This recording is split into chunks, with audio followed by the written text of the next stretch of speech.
আচ্ছা, এইখানে দেখেন যে একটা নৈর্ব্যক্তিক দেয়া আছে। আপনারা বুঝতেই পারতেছেন এটা কোন শ্রেণীর এবং কোন অধ্যায়ের নৈর্ব্যক্তিক।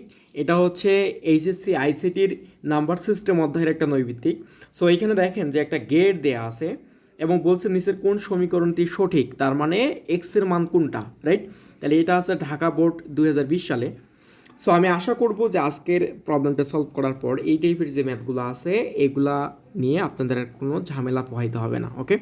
তাহলে এখন দেখেন যে আমরা পড়ছিলাম যে গেট, মৌলিক গেট হচ্ছে আমাদের তিন প্রকার, রাইট?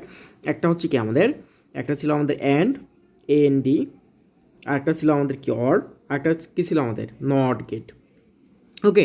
তাহলে অ্যান্ড গেটের ক্ষেত্রে যেটা আমাদের হয়, আমি আসলে হিউজ পরিমাণে এখানে এক্সপ্লেন করতেছি না, শুধুমাত্র আংশিক এক্সপ্লেন করতেছি। তাহলে অ্যান্ড গেট, তাহলে লাস্টে কী আছে আমাদের ডি আছে না, তাহলে এর প্রতীকটা হবে ডি এর মতো, ওকে? তাহলে ডি এর মতো এর প্রতীক। যদি আমাদের ইনপুট এ এবং বি হয়, আমরা জানি অ্যান্ড গেটের ক্ষেত্রে আমাদের যেটা প্রসেস করে ইনপুটটাকে যে গুণ আকারে রেখে দেয়, তাহলে আমাদের কী হবে এবি। অর গেটের ক্ষেত্রে আমাদের যেটা হবে এটা আমাদের কী আকারে থাকবে, আমাদের প্রতীকটা হচ্ছে এরকম, এ এবং বি যদি আমাদের কী হয় ইনপুট হয়, তাহলে আমাদের আউটপুট কী হবে এ প্লাস বি, রাইট? এবং নট গেটের ক্ষেত্রে যেটা হবে আমাদের প্রতীকটা হচ্ছে এরকম, এবং আমাদের ইনপুট যদি এ হয় আউটপুট হবে এ নট।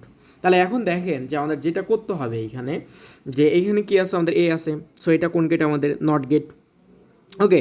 নট গেটের ক্ষেত্রে আমাদের কী হয় আউটপুট কী হয়, যদি ইনপুট এ হয় আউটপুট হবে আমাদের এ নট, রাইট? তারপর দেখেন এটা কোন গেট আমাদের, এটা হচ্ছে আমাদের কি অর গেট। তাহলে আমাদের একটা ইনপুট হচ্ছে এ নট, একটা হচ্ছে বি, তাহলে অর গেটের ক্ষেত্রে আউটপুট কী অবস্থায় থাকে বলেন তো, যোগ অবস্থায় থাকে। তাহলে আমাদের ইনপুট হচ্ছে যোগ অবস্থায় থাকে, তাহলে আমাদের আউটপুট কী হবে এ নট প্লাস হচ্ছে ভি, রাইট? পরে দেখেন এটা আমাদের কোন গেট, এটা অবশ্যই আপনারা বুঝতে পারতেছেন যেহেতু ডি এর মতো, তার মানে হচ্ছে এটা অ্যান্ড গেট। অ্যান্ড গেট যদি আমাদের হয় তাহলে একটা বিষয় দেখেন, আমি কি বলছিলাম গুণ অবস্থায় থাকবে। যদি গুণ অবস্থা থাকে ভাই, তাহলে আমাদের কি হবে, তাহলে আমরা এটা আগেই লিখবো যে আমরা কি লিখবো, এটা এ নট প্লাস হচ্ছে বি ইনটু আমরা কি লিখবো সি, যেহেতু আছে সি। তাহলে এটাই হচ্ছে আমাদের অ্যান্সার। তাহলে এটা কোথায় আছে, এটা কি এখানে আছে? না ভাই, এটা এখানে নাই। এটা কি এখানে আছে? হ্যাঁ ভাই, এটা এখানে আছে। আমাদের অ্যান্সার হচ্ছে খ, অ্যান্সার হচ্ছে খ, অ্যান্সার হচ্ছে খ, ওকে?